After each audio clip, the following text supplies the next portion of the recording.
जय मां वक्रतुंड महाकाय सूर्यकोटि समप्रभ निर्विघ्नं कुरु मे देव सर्वकार्येषु सर्वदा। जय श्री गणेशाय नमः।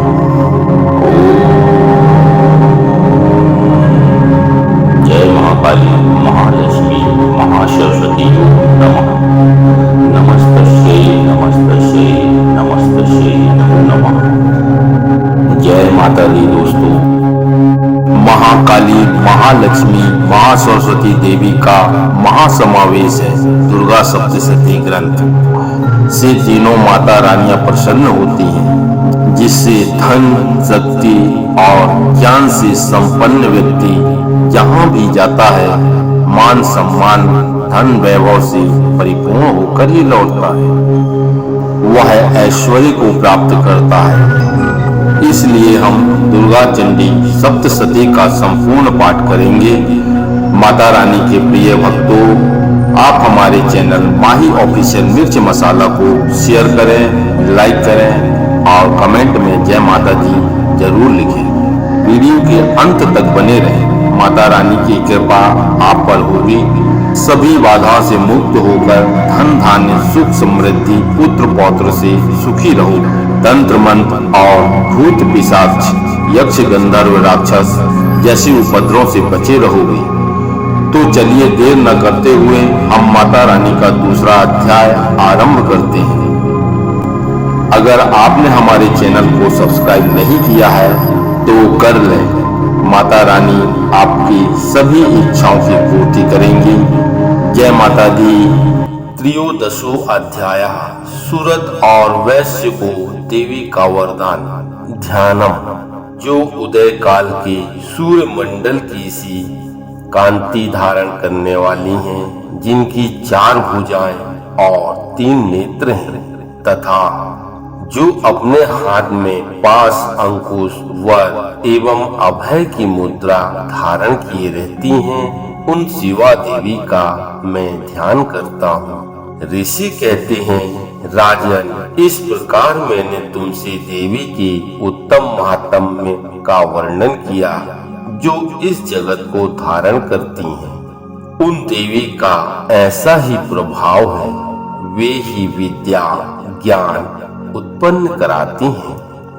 भगवान विष्णु की माया स्वरूपा उन भगवती के द्वारा ही तुम ये वैश्य तथा अनन्य विवेकी जन मोहित होते हैं, मोहित हुए हैं तथा आगे भी मोहित होते रहेंगे।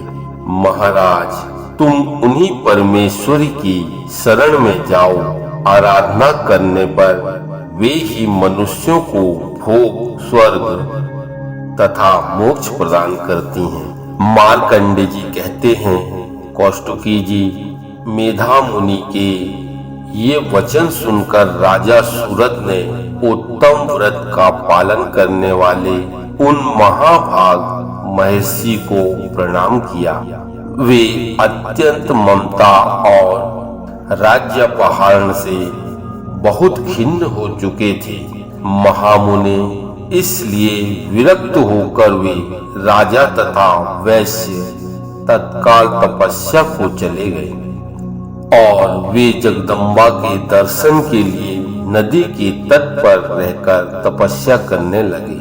वे वैश्य उत्तम देवी सूक्त का जाप करते हुए तपस्या में प्रवृत्त हुए।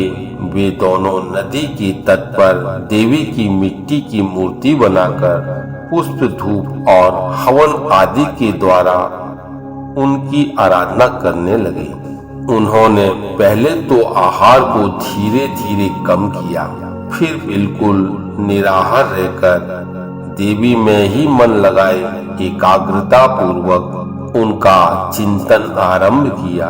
वे दोनों अपने शरीर के रक्त से प्रोक्षित बलि देते हुए लगातार 3 वर्ष तक संयम पूर्वक आराधना करते रहे। इस प्रकार प्रसन्न होकर जगत को धारण करने वाली चंडिका देवी ने प्रत्यक्ष दर्शन देकर कहा।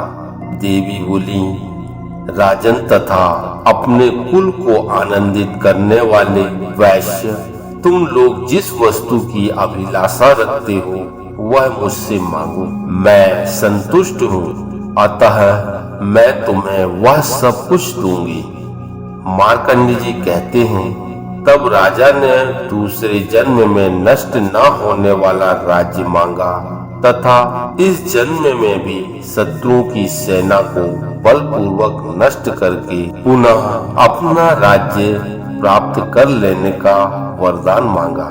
वैश्य का चित्त संसार की ओर से खिन्न एवं विरक्त हो चुका था और वे बड़े बुद्धिमान थे, अतः उस समय उन्होंने जो ममता और अहंता रूपा आसक्ति का नाश करने वाला ज्ञान मांगा। देवी बोली, राजन, तुम थोड़े ही दिनों में शत्रुओं को मारकर अपना राज्य प्राप्त कर लोगे। अब वहाँ तुम्हारा राज्य स्थिर रहेगा। फिर मृत्यु के पश्चात तुम भगवान विश्वान सूर्य के अंश से जन्म लेकर इस पृथ्वी पर सर्वाणिक मनु के नाम से विख्यात होगे।